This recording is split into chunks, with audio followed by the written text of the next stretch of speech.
A'udzu billahi minasy syaithanir rajim.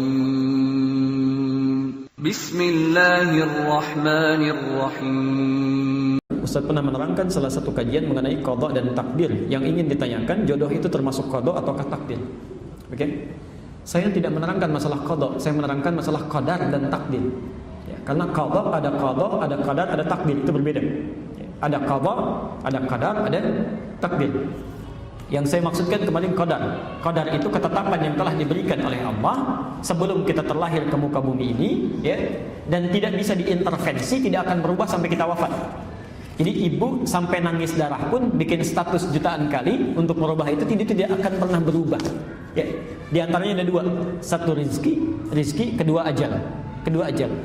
Sedangkan takdir adalah ketetapan Allah yang dikukuhkan atas ikhtiar makhluk. Jadi ada usaha kita dulu, ya, usaha baru Allah tetapkan. Ya. Di antaranya ada dua juga, satu perbuatan kita, apakah baik atau buruk itu kembali pada ikhtiar kita. Misal adzan berkumandang Allahu Akbar, manusia bisa pilih. Mau ikut merespon suara adzan dengan salat, itu kadar baiknya, ya silahkan, takdir baiknya Allah tetapkan pahala. Ya, laha ma kasabat.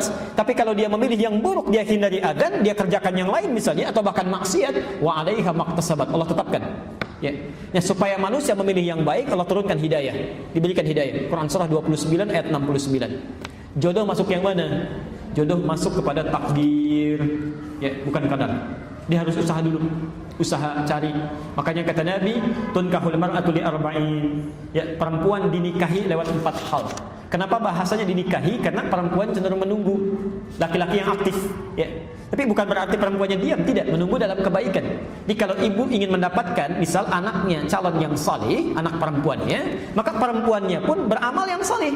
Ya, rajin tahajud, salatnya yang bagus, baca Quran, dia mulai menghafal, maka Allah pun akan kirimkan orang yang baik. Itu usahanya, ya. Tapi karena laki cenderung mencari, maka sifatnya lebih aktif laki-laki, ya. Tunkahul mar'atu li arba'in, perempuan dinikahi karena 4 hal. Ya. Pertama, limaliha, karena harta bendanya. Ya. Kemudian karena kecantikannya. Kemudian linasabiha, karena latar belakangnya. Kemudian yang terakhir, lidiniha, karena faktor kesolehan agamanya. Ya. Fadfar bidzatid dini taribat yadak. Pilih yang keempat, itu yang paling bagus. Maaf, suka ada keliru menerjemahkan. Limaliha itu sering diartikan dengan yang banyak hartanya. Saya kurang sepakat, ya. Walaupun ada kecenderungan orang memilih itu yang banyak harta, ya. Sebetulnya yang dimaksudkan adalah yang bisa mengelola harta suaminya, bisa mengatur, ya. Jadi kalau suami punya pendapatan 5 juta calon suami, jangan cari calon istri yang zakat mualnya saja 10 juta. Enggak akan nyambung. Dicari pasangan yang sesuai, ya, punya kemampuan 5 juta, cari yang bisa mengatur harta suami dengan 5 jutanya. Itu maksudnya, ya. Jamaluha bukan jamilah. Kalau jamilah itu cantik, paras. Tapi kalau jamal itu keindahan, ya.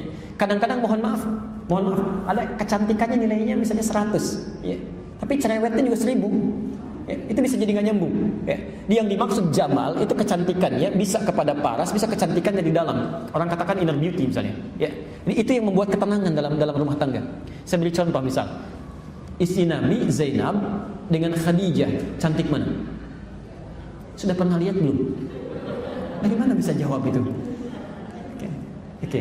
Itu seringkali diilustrasikan Zainab itu kalau dilihat mata tidak berkedip, ya, wajah tidak berpaling.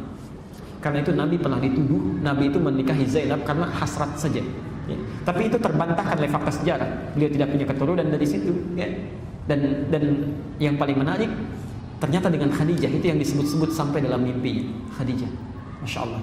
Kenapa bisa disebut demikian? Jawabannya ada di Al-Bukhari nomor hadis yang keempat. Silahkan dicek itu. Silahkan dicek. Ada ibu bapak bisa bayangkan, Nabi saat sedang gelisahnya, takutnya lihat Khadijah saja itu hilang setengah kegelisahan. Dengar suara Khadijah bisa hilang seluruh kegelisahan. Ya, nanti lain waktu kita bahas apa yang dilakukan Khadijah, itu yang dipelajari. Makanya sering saya katakan, kenapa Nabi diizinkan menikahi lebih daripada 4 perempuan? Karena seluruh karakter perempuan di muka bumi ini terangkum pada istri-istrinya Rasulullah SAW. Silakan ibu pelajari, ibu akan temukan ternyata ibu mirip siapa nanti, bisa kelihatan di situ. Ya. Jadi saya kira ke situ, ya, jodoh itu bagian dari takdir, bukan qadar. Saya jawab terakhir dulu, ya, karena kami mesti bergerak ke tempat lain, ya. Jadi nanti saya simpan sebagian yang belum saya jawab di pertemuan selanjutnya.